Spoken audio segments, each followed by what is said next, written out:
بسم الله والحمد لله والصلاة والسلام على رسول الله وعلى آله وصحبه ومن والاه أما بعد.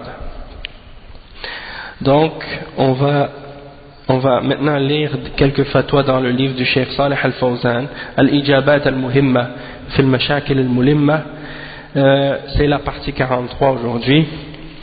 Il y a une fatwa donc qui est mentionnée ici tout de suite dans l'ordre, mais je vais la sauter pour la lire à la fin parce qu'elle est plus longue, la réponse est plus longue, donc je vais lire une plus courte, une ou deux ou trois plus courtes, puis on reviendra à celle-là par la suite à la fin.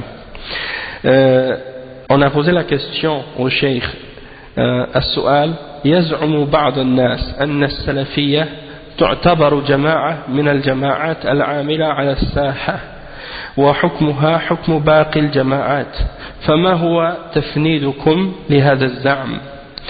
La question a été posée au Cheikh Salih Al-Fawzan que certaines personnes pensent ou considèrent que la salafiyya c'est un groupe parmi les autres groupes qui sont actifs sur le terrain et que le verdict au sujet de ce groupe est le même que le verdict pour les autres groupes. Alors, comment répondez-vous à cette idée, hein? Et le cheikh, il répond, Cheikh Al-Fawzan, il dit, Al-Jawab, ذكرنا أن الجماعة السلفية هي التي على الحق وهي التي يجب الانتماء إليها والعمل معها والانتساب إليها وما عداها من الجماعات يجب أن لا تعتبر من جماعات الدعوة لأنها مخالفة. وكيف نتبع فرقة مخالفة لجماعة أهل السنة والجماعة لأهل السنة وهدي السلف الصالح؟ وكيف نتبع فرقة مخالفة لجماعة أهل السنة وهدي السلف الصالح؟ فالقول أن الجماعة السلفية واحدة من الجماعة فالقول أن الجماعة السلفية واحدة من الجماعة الإسلامية هذا غلط. فالجماعة السلفية هي الجماعة الأصلية التي يجب اتباعها والسير على منهجها والانضمام إليها والجهاد معها وما عداها فإنه لا يجوز للمسلم أن ينضم إليه لأنه مخالف. وهل يرضى الإنسان أن ينضم إلى المخالفين؟ والرسول صلى الله عليه وسلم يقول عليكم بسنتي وسنة الخلفاء الراشدين المهديين من بعدي. وسئل عن الفرقة الناجية فقال ما أنا عليه وأصحابي. هل يريد الإنسان النجاة ويسلك غير طريقها؟ ترجو النجاة ولم تسلك مسلكها أو مسالكها إن السفينة لا تجري على اليبس. Donc, la réponse du Cheikh Al-Fawzan à ce sujet-là, est-ce que la salafiyya c'est une jama'a comme les autres jama'at qui existent actuellement? Le Cheikh il a dit, on a mentionné déjà que la salafiyya c'est le groupe qui est sur la vérité et c'est celui qu'il est obligatoire pour nous auquel il est obligatoire pour nous de s'affilier et de travailler avec lui et de déclarer notre appartenance à celui-ci. Et tous les autres groupes qui existent, ils ne doivent pas être considérés comme étant des groupes de da'wah parce qu'ils sont des groupes contradictoires, qui sont en contradiction avec la voie d'Ahl Sunnah wal Jama'a. Donc comment quelqu'un peut-il suivre une voie qui est en opposition avec la voie de Ahl Sunnah et la guidance des Salaf al-Salih? Donc le cheikh dit la parole ou la personne qui dit que la jama'a salafiyya est un groupe parmi les autres groupes islamiques, il dit ça c'est une erreur. La jama'a salafiyya c'est elle qui est la jama'a, c'est le groupe de base, c'est le groupe d'origine qu'il est obligatoire pour nous de suivre et de marcher sur sa méthodologie et de se joindre à son rang et de lutter avec eux. Et tous les autres groupes, il n'est pas permis à un musulman d'y appartenir. Tous les autres groupes, autres que la salafiyya, il n'est pas permis à un musulman d'y appartenir, parce que ce sont des groupes en contradiction. Hein? Et est-ce que quelqu'un étant est satisfait d'appartenir à ceux qui contredisent la voie de Ahl Sunnah wal Jama'a, hein, donc le cheikh a dit, le messager sallallahu alayhi wa sallam a dit, accrochez-vous à ma sunna et à la sunna de mes successeurs bien guidés après moi. Et il a été questionné au sujet du groupe sauvé et il a répondu en disant, c'est ce que je suis moi-même, c'est la chose que je suis, l'exemple que je suis, ainsi que mes compagnons. Donc, est-ce que quelqu'un est satisfait ou est-ce que quelqu'un veut être sauvé et suivre avoir le salut par une voie autre que la voie du salut? Et il cite un vers de poésie qui dit, tu souhaites être sauvé ou avoir le salut sans suivre son chemin, sache que le bateau ne peut pas voguer sur le sable ou sur qu'est-ce qui est sec. Hein? Si tu mets un bateau sur la terre, il ne va pas voguer. Eh bien, si tu veux trouver la voie de la vérité, eh bien, suis son chemin. Suis pas une autre voie, puis après, tu prétends vouloir suivre la vérité. Donc ça, c'est la réponse du cheikh à ce sujet-là, et ça répond à ceux qui prétendent que la salafiyya, c'est comparable aux autres groupes, et qui disent, en mentionnant les autres groupes, ils citent la salafiyya parmi ces groupes-là, parmi les groupes d'égarement, comme par exemple les Ikhwan, ou Tablir, ou les Soufiyya, ou bien les Shia, ou les autres sectes, et ils mentionnent parmi eux la salafiyya pour les mettre à égalité. Ça c'est un mensonge, et c'est une malhonnêteté de la part de la personne qui fait ça.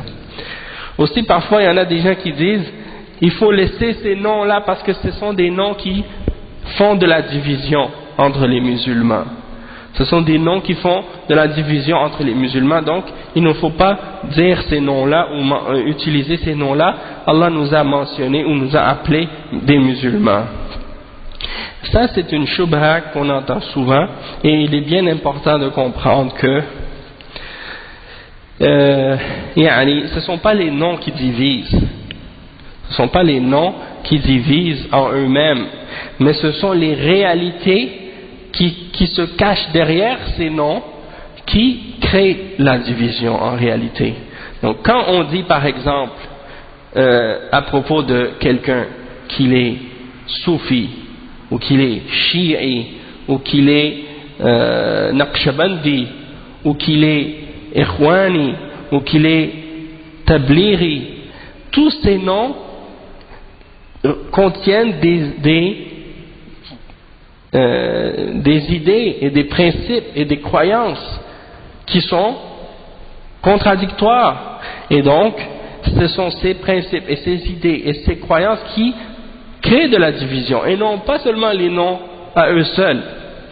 Hein? C'est comme si on dit par exemple de quelqu'un qu'il est communiste, ou qu'il est athée, ou qu'il est par exemple chrétien ou juif.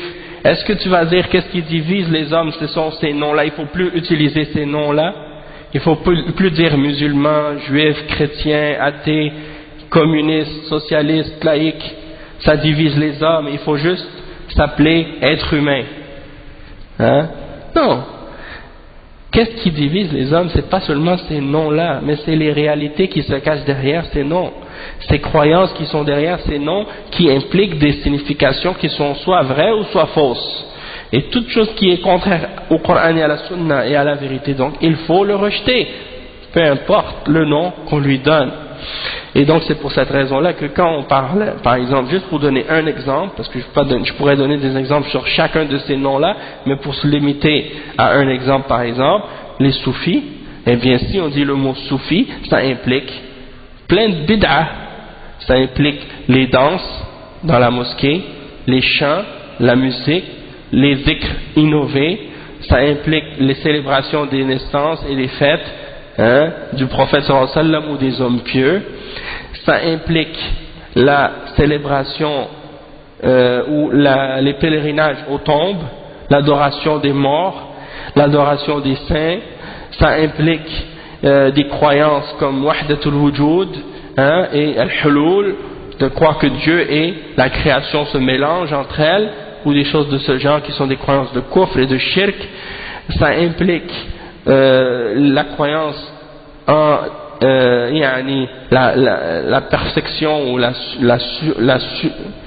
disons l'infaillibilité des awliya, et qu'ils ont des dons surhumains ou même parfois divins, des caractéristiques divines, et plein d'autres fausses croyances, qu'ils connaissent le rêve et des choses comme ça. Donc ça c'est des croyances de bid'a et d'égarement. Et si quelqu'un dit soufia ou soufi, eh bien il y a une signification qui a des implications. Tu ne peux pas juste dire c'est un mot ou un nom qui divise. Il faut savoir qu'est-ce qu'il y a dans ce nom-là qui fait que ça nous divise. Et quand on dit salafi, eh bien qu'est-ce que ça implique? Ça implique que tu suis uniquement qu'est-ce qui est dans le Coran et dans la Sunna, et qui est en accord avec la compréhension des Sahaba et des Tabi'in et de ceux qui les ont suivis. Et ça implique aussi que tu rejettes toute secte ou toute innovation dans les pratiques et dans les croyances qui est inventée après le prophète sallallahu alayhi wa sallam et qui n'a pas de source ou d'origine dans les textes du Coran et de la Sunna, et dans les paroles des salafs. Donc si ce mot-là cause de la division, eh bien c'est parce qu'il y a un problème quelque part chez les personnes qui entendent ça, qui ne sont pas d'accord avec ces principes-là, qui sont dans le Coran et dans la Sunna. Donc c'est pas seulement les noms qui causent de la division, mais c'est les réalités des choses qui sont derrière.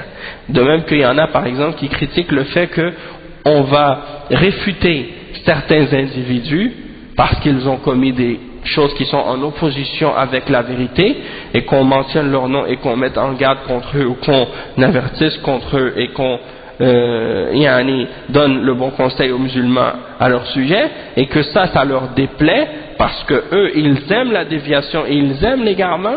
Eh bien s'ils se prétendent salafistes, ces gens-là, c'est parce qu'ils n'ont rien compris à l'islam et à la salafiyya, puisque la salafiyya est établie sur justement le fait d'ordonner le bien et d'interdire le mal, et de donner la nasiha et de corriger les erreurs lorsque les erreurs ont été commises, pour justement faire en sorte que les gens restent, incha'Allah, sur le droit chemin et sur la vérité.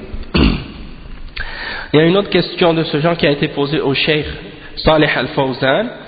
C'est la question suivante: السؤال هل السلفية حزب من الأحزاب وهل الانتساب لها مذموم ومن هم علماؤها. Donc une autre question a été posée au Cheikh Al-Fawzan: est-ce que la salafiyya c'est un groupe parmi les groupes, et est-ce que le fait de s'attribuer ou de s'apparenter à la salafiyya c'est quelque chose de blâmable, et qui sont les savants de la salafiyya?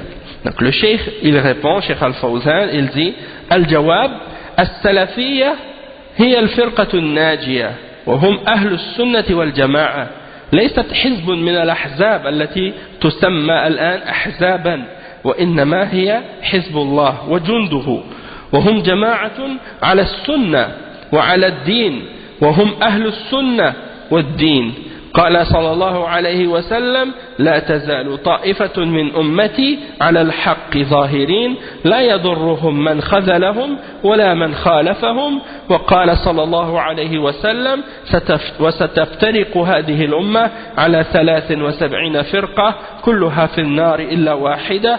قيل من هي يا رسول الله؟ قال: ما أنا عليه وأصحابي. فالسلفية فالسلفية من كان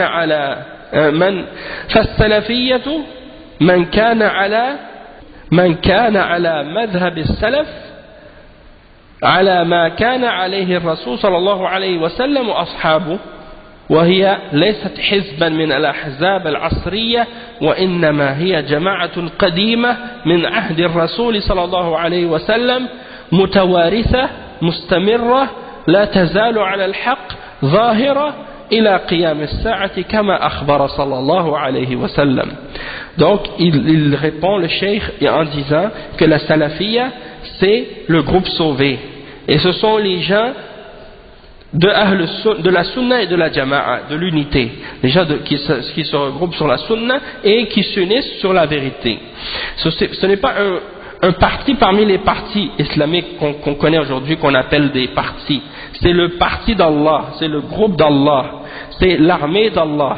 Hein? Et ce sont les gens ce sont le groupe qui se tiennent sur la sunna et sur la religion. Ce sont les gens de la sunna et de la religion. Et le prophète sallallahu alayhi wa sallam, il dit, il y aura toujours un groupe de ma umma qui se tiendront sur la vérité et qui seront victorieux, et ceux qui les abandonnent ou ceux qui les contredisent ne vont rien leur faire comme nuisance ou comme tort. Et il mentionne un autre hadith qui dit que le prophète sallallahu alayhi wa sallam a dit que ma umma va se diviser en 73 sectes et qu'elles seront toutes en enfer excepté une. Et lorsqu'on lui a demandé laquelle est-ce, ô messager d'Allah, il a dit c'est celle sur laquelle je suis moi-même aujourd'hui ainsi que mes compagnons.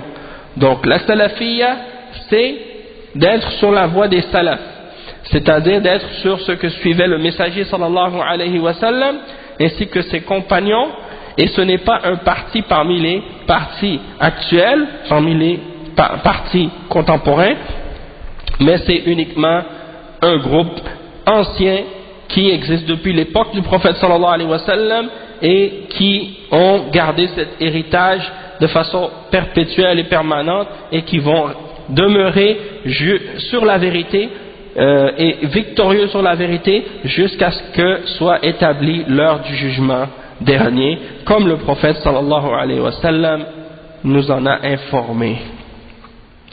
Donc ça c'est les deux fatwas que je voulais lire aujourd'hui, puis là je vais vous lire Inch'Allah l'autre fatwa que j'avais gardé pour la fin.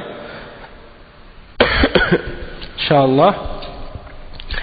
Et cette fatwa c'est la suivante: ما هي الضوابط الشرعية التي يحافظ بها المسلم على التزامه وتمسكه بمنهج السلف الصالح وعدم الانحراف عنه والتأثر بالمناهج الدخيلة المنحرفة. Donc, qu'est-ce que ça signifie? Ça signifie quelles sont les règles légales de la charia qu'on doit suivre si le musulman veut préserver son accrochement et sa pratique et son suivi de la méthodologie des pieux prédécesseurs et qui ne veut pas dévier ou se laisser influencer par les différentes méthodologies déviées. Wa alaykum salam wa rahmatullahi wa barakatuh. Naam. Donc le Cheikh Al-Fawzan il a répondu par plusieurs points. Il mentionne quatre points.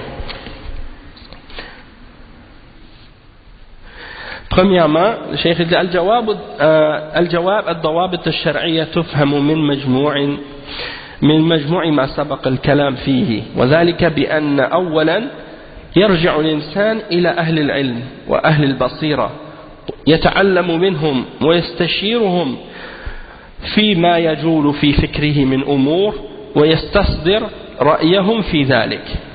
Donc, si tu veux rester accroché à la vérité et sur la compréhension et la méthodologie des salaf salih dans ta religion pour pas dévier avec les groupes qui ont dévié, tu dois comprendre des choses générales qu'on a mentionnées, et parmi ces choses-là, premièrement, tu dois revenir aux hommes de science et aux hommes de compréhension dans la religion, et tu dois apprendre de ces hommes-là et tu dois les prendre comme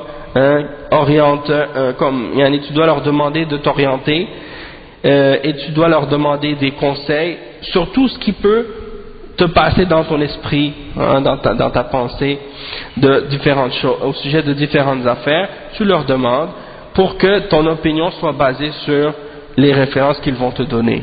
Tu les prends comme références. Ça c'est la première chose pour pas t'égarer et pour rester accroché sur la bonne voie. Tu retournes aux hommes de science, aux savants. ثانيا التروي في الأمور وعدم العجلة وعدم التسرع في الحكم على الناس، بل عليه أن يتثبت فيما يبلغه. قال الله تعالى: يا أيها الذين آمنوا إن جاءكم فاسق بنبأ فتبينوا أن تصيبوا قوما بجهالة فتصبحوا على ما فعلتم نادمين. وقال سبحانه وتعالى يا أيها الذين آمنوا إذا ضربتم في سبيل الله فتبينوا ولا تقولوا لمن ألقى إليكم السلام لست مؤمنا تبتغون عرض الحياة الدنيا فعند الله مغانم كثيرة كذلك كنتم من قبل فمن الله عليكم فتبينوا إن الله كان بما تعملون خبيرا فتبينوا أي تثبتوا مما بلغكم. Donc deuxièmement, il faut prendre son temps, de ne pas se précipiter dans le jugement qu'on fait sur les autres, sur les gens. Il faut vraiment prendre son temps pour bien vérifier les paroles et les informations qui nous arrivent. Comme Allah subhanahu wa ta'ala il dit dans Surat al-Hujurat, le verset 6, Allah subhanahu wa ta'ala il dit ô vous qui avez cru, si un pervers vous vient avec une nouvelle ou une information, alors vérifiez-la, de peur de faire du tort à des gens par ignorance et que par la suite vous allez avoir du regret et des remords de ce que vous avez fait. Donc de vérifier l'information quand elle nous parvient. Et un autre verset qui est mentionné, qui est le verset 94 dans Surat An-Nisa, qui également mentionne, il dit, Allah subhanahu wa ta'ala dit, ô vous qui avez cru, il dit ce qui signifie, ô vous qui avez cru, lorsque vous partez dans le sentier d'Allah, alors vérifiez, et ne dites pas à celui qui vous donne le salam, qui n'est pas croyant, en cherchant à obtenir une part de cette vie d'ici-bas. Et sachez que auprès d'Allah il y a des butins énormes. Et donc ça c'est pour dire que il faut être honnête et qu'il faut vérifier les informations et les choses. Tabayyanu, vérifier, c'est-à-dire tathabbatu, soyez, vérifiez les choses pour les confirmer, pour voir que ces choses-là sont réelles, comme elles vous ont été transmises. Troisièmement, donc ça c'est une chose importante parce qu'à notre époque, des fois, il y a des gens qui se précipitent à juger des gens ou à dire des choses sur des individus sans même avoir vérifié l'information. Et ils commencent à critiquer une personne et à dire des choses à son sujet avant même d'avoir vérifié si les choses sont exactes. Et après, il fait plein d'erreurs. Et ça, c'est arrivé de la part de plusieurs personnes qui se basent sur ce qu'il a entendu, des rumeurs, sans avoir vraiment vérifié les choses, est-ce que c'est vrai ou non. Et donc, ils commencent à se faire une opinion sur la personne, alors qu'ils ne savent même pas la réalité. Donc ça, c'est une grave erreur. ثالثا ثم إذا ثبت ما يبلغه فعليه بمعالجته بالطرق الكفيلة بالإصلاح لا بالطرق المعنفة أو الطرق المشوشة. والنبي صلى الله عليه وسلم قال بشروا ولا تنفروا، وقال إنما بعثتم مبشرين لا منفرين. وقال صلى الله عليه وسلم لبعض فضلاء أصحابه إن منكم لمنفرين فمن أما الناس فليخفف فإن وراءه الضعيف وذا الحاجة. وعلى كل حال فالأمور تعالج بحكمة وروية ولا يصلح لكل أحد أن يتدخل في مجال لا يحسن التصرف فيه. Donc le cheikh il dit comme troisième point, pour rester toujours accroché à la vérité et sur le droit chemin, c'est qu'une fois que tu as vérifié l'information qui t'est parvenue, tu dois essayer de régler les problèmes et de faire les choses qui vont ramener une amélioration et une réforme, quelque chose qui va corriger les erreurs, et non pas d'une manière qui va créer plus de troubles et plus de problèmes. Le prophète sallallahu alayhi wa sallam, il a dit c'est-à-dire annoncer aux gens les bonnes choses ou attirer les gens ou appeler les gens par qu'est-ce qui va les réjouir, et ne les faites pas fuir, ne faites pas fuir les gens. Et il a dit dans un autre hadith également qui est authentique, on vous a envoyé comme des personnes pour ramener les gens et en leur appelant d'une manière qui va les réjouir et non pas qui va les repousser, qui va les faire fuir. Et il a dit à certains d'entre des Sahaba, certains d'entre les nobles d'entre les Sahaba, parmi vous, il y en a qui font fuir. Alors lorsque vous dirigez les gens dans la prière, alors allégez la prière, parce que derrière vous ou derrière toi, il y a une personne qui peut être faible, ou bien quelqu'un qui a un besoin quelconque, ou bien qui a quelque chose à faire, et si tu prolonges trop la prière, la signification, si tu prolonges trop la prière, eh bien tu leur causes des ennuis et tu les fais fuir par la suite. Donc, de toute façon, le cheikh dit donc qu'il faut régler les problèmes d'une manière sage, de façon reposée et non pas précipitée, et c'est pas tout le monde qui est apte à faire ça. Non, donc, comme le cheikh il a dit, c'est pas tout le monde qui peut se permettre d'entrer dans ce genre de choses, surtout si ce sont des gens, ils veulent rentrer des fois dans des sujets qu'ils ne maîtrisent pas ou qu'ils ne savent pas comment gérer, donc ils peuvent causer plus de tort que de bien parfois. Donc il faut agir avec sagesse pour régler les problèmes et non pas causer plus de problèmes, et malheureusement c'est ça qui se passe de la part de certaines personnes. Ils pensent faire du bien, mais en réalité ils font plus de tort que de bien, ils font plus de désordre. رابعا وكذلك من الضوابط أن يتزود الإنسان من العلم النافع بمجالسة أهل العلم والاستماع لآرائهم، وكذلك بقراءة كتب السلف الصالح في سير المصلحين من سلف هذه الأمة وعلمائها، وكيف كانوا يعالجون الأمور، وكيف كانوا يعظون الناس، وكيف كانوا يأمرون بالمعروف وينهون عن المنكر، وكيف كانوا يحكمون على الأشياء. وهذا مدون في سيرهم وفي تراجمهم وفي أخبارهم وفي قصص الماضين من أهل الخير وأهل الصلاح وأهل الصدق. لقد كان في قصصهم عبرة لأولي الألباب. فالإنسان فرد من هذه الأمة، والأمة هي مجموع المسلمين من أول ظهور الإسلام إلى قيام الساعة، وهذا هو مجموع الأمة. والمسلم يراجع سير السلف الصالح وأخبارهم وكيف كانوا يعالجون الأمور وهديهم في ذلك حتى يسير على نهجهم، ولا ينظر إلى أقوال المتسرعين وأخبار الجهلة الذين يحمسون الناس على غير بصيرة. Donc, quatrièmement, de même que parmi les règles pour rester accroché à la bonne voie, il faut que quelqu'un s'approvisionne en sciences bénéfiques en restant assis avec les hommes de science et en écoutant leurs opinions, de même qu'en lisant les livres de nos salaf salih et leurs biographies, les biographies des hommes pieux et des réformateurs de cette umma ainsi que des ulama, et regarder comment eux ont résolu les problèmes qui existaient à leur époque, comment eux ils exhortaient les gens, comment ils ordonnaient le bien et ils interdisaient le mal, comment ils jugeaient dans les différents sujets et les différentes questions. Tout ça, ça a été écrit dans leur biographie, dans leurs livres et dans leur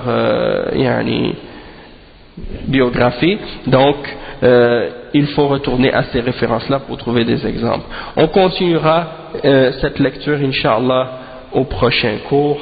Subhanakallahumma bihamdika ashhadu an la ilaha illa ant أستغفرك وأتوب إليك. بارك الله فيكم وجزاكم الله خيرا والسلام عليكم ورحمة الله وبركاته.